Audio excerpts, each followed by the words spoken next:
పరిశుద్ధ నామమునకు మహిమ చెల్లును గాక. ప్రతినిత్యం ఇలా వాగ్దానం చూస్తూ దేవుని మాటలు వింటూ మీరు బలపరచబడుతున్నారు. అందును బట్టి దేవుడిని నేను గణపరుస్తున్నాను. ఈవేళ సామెతల గ్రంథం 12వ అధ్యాయం 21వ వాక్యాన్ని ప్రభు మీకు వాగ్దానంగా ఇస్తున్నారు. నీతిమంతునికి ఏ ఆపదయు సంభవింపదు. దేవునికి స్తోత్రం. నీతిగా బ్రతికే వారికి ఏ ఆపద సంభవింపదని దేవుడు ఈవేళ మాట్లాడుతున్నాడు. చాలామంది ఈ రోజుల్లో ఒక మాట చెప్తున్నారు. ఏమనంటే, నీతిగా బ్రతికే వారికి రోజులు కాదండి, నీతిగా జీవించే వారికి రోజులు కాదు, రాంగ్ రూట్లో వెళ్ళి రాంగ్ ట్రాక్లో వెళ్ళిన వాళ్ళు మంచి ఆనందంగా ఉంటున్నారు, వేరువేరుగా ఆలోచించి వేరువేరుగా ఇది చేసిన వాళ్ళే మంచిగా హ్యాపీగా ఉంటున్నారని చాలా మార్లు చెప్తూ ఉంటున్నారు. నీతిగా బ్రతికిన వారికి రోజులు కాదు, నీతిగా జీవించిన వారికి రోజులు కాదని వాళ్ళు చెప్తున్నారు. అయితే మీతో నేను చెప్పాలనుకున్న విషయం ఏంటంటే, నీతిమంతునికి ఏ ఆపద సంభవింపదు.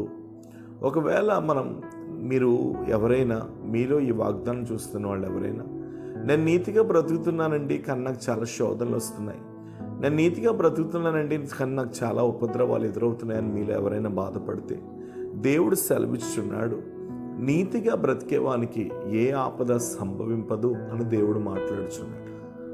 ఇది వాస్తవం. ఎందుకు అనంటే, నీతిమంతుడైన దేవుడు నీతిగా బ్రతికే వారి పక్షంగా ఎప్పుడు ఉంటాడు. నువ్వు నీతిగానే బ్రతికితే మాత్రం నీ పక్షంగా ఎప్పుడు దేవుడు నిలిచి ఉంటాడని మాత్రం నేను 100% చెప్పగలను. నువ్వు నీతిగా జీవిస్తే మాత్రం నీ పక్షంగా దేవుడు ఒక ఉన్నతమైన కార్యాలు చేస్తాడని నేను ఖచ్చితంగా చెప్పగలను.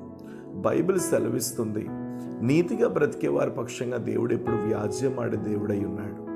అన్యాయంగా అనీతితో ఒకరిని మోసం చేస్తూ ఒకరిని అన్యాయం చేస్తూ వెళ్ళిపోతే అట్టి వారి జీవితాల్లో ఏ కార్యములు జరగవు. కానీ నీతిగా బ్రతికిన వారి జీవితాల్లో మాత్రం దేవుడు ఎప్పటికప్పుడు స్థిరపరుస్తూనే ఉంటాడు.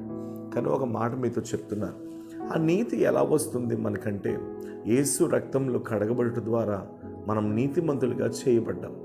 ఈవేళ చాలామంది మీలో ఈ వాగ్దానం చూస్తున్నవారు, మీరు నీతిగా బ్రతకాలి అని అంటే మీ నీతి చేత మీరు పైకి రాలేరు, మీ నీతి చేత మీరు నీతిని కాపాడుకోలేరు, మీ నీతి చేత మీరు కరెక్ట్గా బ్రతకలేరు. కానీ యెహోవా ద్వారా, యేసు ద్వారా వచ్చినటువంటి నీతి ఏదైతే ఉందో, అనగా ఆయన రక్తంలో కడగబడినటువంటి ఆ పరిశుద్ధమైన ఆ నీతి కలిగిన జీవితం ఏదైతే ఉందో, దాని ద్వారా మన జీవితంలో ఎటువంటి ఆపదలు వచ్చినా సరే ఆ నీతి కలిగినటువంటి ఆ యేసునాథుని యొక్క రక్తము మనకు అడ్డుగా ఉంటుంది అనే విషయాన్ని మాత్రం నేను ధైర్యంతో చెప్పగలను. ఈ వాగ్దానం చూస్తున్న మీరు ధైర్యం తెచ్చుకోండి. మీలో ఎవరైనా యేసుప్రభుని నమ్ముకోకపోతే త్వరితముగా యేసుప్రభుని మీరు నమ్ముకొని సొంత రక్షకునిగా అంగీకరించి మీ నోటితో యేసుప్రభును ఒప్పుకోమని ప్రార్థన చేస్తూ ఈ మాటలు మీతో నేను తెలియచేస్తున్నాను. మీరు ఎప్పుడైతే యేసుప్రభుని అంగీకరిస్తారో మీ ఒంటి మీద ఉన్నటువంటి ప్రతి పాప దోషములన్నీ కడగబడి మీరు నీతిగా బ్రతుకుటకు ఒక ఉన్నతమైనటువంటి సహాయ సహకారాలంటూ మీ జీవితంలో వస్తాయని ప్రభు పేరట మీకు తెలియచేస్తున్నాను.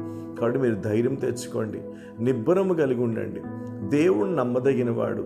ఎలాంటి పరిస్థితులైనా మీ జీవితంలో ఆయన మార్చుటకు సమర్థుడైన దేవుడై ఉన్నాడు.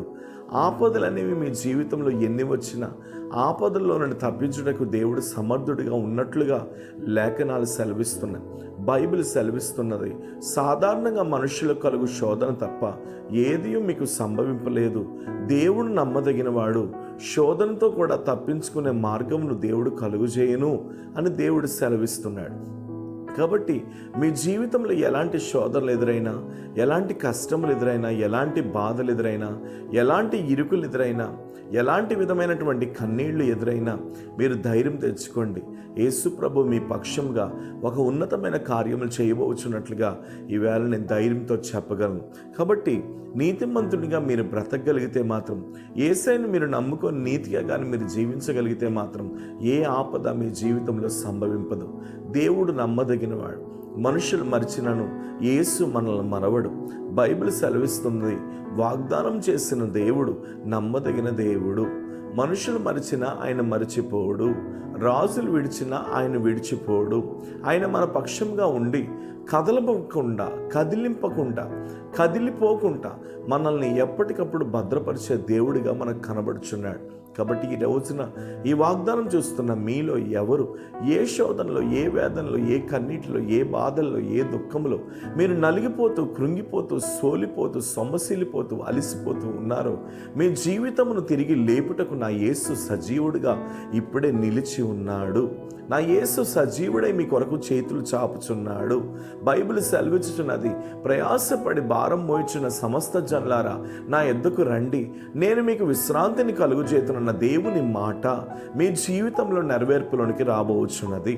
ప్రేమ కలిగిన తండ్రి, ఎంతమంది ఈ వాగ్దానం చూస్తూ శ్రమల వలయంలో, ఆపదల వలయంలో కొట్టుకొని నలిగిపోతూ కృషించిపోతున్నారు, యేసు నామంలో వారందరికీ ఒక విడుదలను మీరు దయచేయమని ప్రార్థించుచున్నాను. తండ్రి, అద్భుతం చేయండి. మనుషులు మరిచిన నువ్వు మరవని దేవుడు కాబట్టి మీరే ఈ కుటుంబమును ధైర్యపరచమని ప్రార్థిస్తున్నాను. తాకండి, బలపరచండి. ఎంతమంది ఈ వాగ్దానం చూస్తున్నారో వారందరి పక్షంగా నీ ఉన్నతమైన మేలులను, కార్యములను మీరు జరిగించమని ప్రార్థిస్తూ మీరే తాకుమని ఒక ఉన్నతమైన అభిషేకముతో ప్రభువా యావత్ ఈ కుటుంబ పక్షంగా మీరు నిలబెట్టమని ప్రార్థిస్తూ మీరే ఉన్నతమైన కృపతో నింపి అనేకులకు మీరు దీవెనకరముగా మార్చమని యేసు నామం నీ ప్రార్థన అడుగుచున్నాను తండ్రి. ఆమేన్. God bless you. దేవుడు నమ్మదగిన వాడు. ఖచ్చితంగా మీ కొరకు మేము ప్రార్థన చేస్తాం. ప్రభువు దీవించును గాక. ప్రైజ్.